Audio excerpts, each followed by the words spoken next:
Focus art and ഫാക്ടിൻ്റെ പുതിയൊരു വീഡിയോയിലേക്ക് സ്വാഗതം. വായനാ ദിനവുമായി ബന്ധപ്പെട്ട ഒരു സ്പീച്ചാണ് നമ്മളിന്ന് നോക്കാൻ പോകുന്നത്.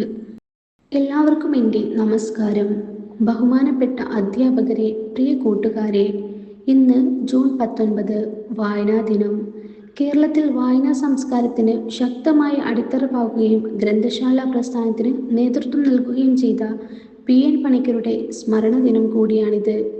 അദ്ദേഹത്തിൻ്റെ സംഭാവനകളെ ആദരിച്ചുകൊണ്ടാണ് കേരള സർക്കാർ ജൂൺ 19 വായനാ ദിനമായി ആചരിക്കുന്നത്. 1996 മുതൽ ഈ ദിനാചരണം ആരംഭിച്ചു.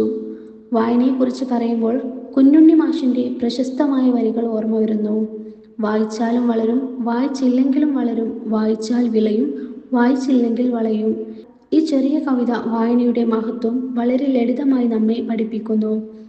ഓരോ പുസ്തകവും അറിവിൻ്റെ പുതിയ ലോകങ്ങളിലേക്കുള്ള ഒരു വാതിലാണ്.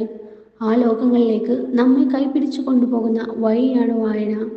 നല്ല പുസ്തകങ്ങൾ നമ്മുടെ ചിന്താശേഷിയെ വികസിപ്പിക്കുകയും സ്വപ്നങ്ങൾക്ക് ചിറകുകൾ നൽകുകയും ജീവിത മൂല്യങ്ങൾ രൂപപ്പെടുത്തുകയും ചെയ്യുന്നു. അറിവ് നേടാനുള്ള ഏറ്റവും ഫലപ്രദമായ മാർഗങ്ങളിൽ ഒന്നാണ് വായന. ചെറുപ്പം മുതൽ വായനാശീലം വളർത്തിയെടുക്കുന്നത് നമ്മുടെ വ്യക്തിത്വ വികസനത്തിന് വളരെ സഹായകരമാണ്. ഇന്ന് ഡിജിറ്റൽ ലോകത്തിൻ്റെ വളർച്ചയോടെ വിവരങ്ങൾ എളുപ്പത്തിൽ ലഭ്യമാകുന്നുണ്ടെങ്കിലും ഒരു പുസ്തകം വായിക്കുമ്പോൾ ലഭിക്കുന്ന അനുഭവവും ആഴത്തിലുള്ള അറിവും മറ്റൊന്നിനും പകരം വയ്ക്കാനാവില്ല.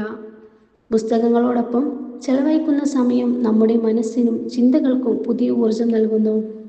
അതുകൊണ്ട് നല്ല പുസ്തകങ്ങൾ തിരഞ്ഞെടുക്കുകയും വായന ജീവിതത്തിൻ്റെ ഭാഗമാക്കുകയും ചെയ്യുമെന്ന് നമുക്കിന്ന് പ്രതിജ്ഞ ചെയ്യാം. അധ്യാപകരുടെയും രക്ഷിതാക്കളുടെയും മാർഗനിർദ്ദേശത്തോടെ വായനയുടെ മനോഹര ലോകത്തേക്ക് കൂടുതൽ അടുക്കാം.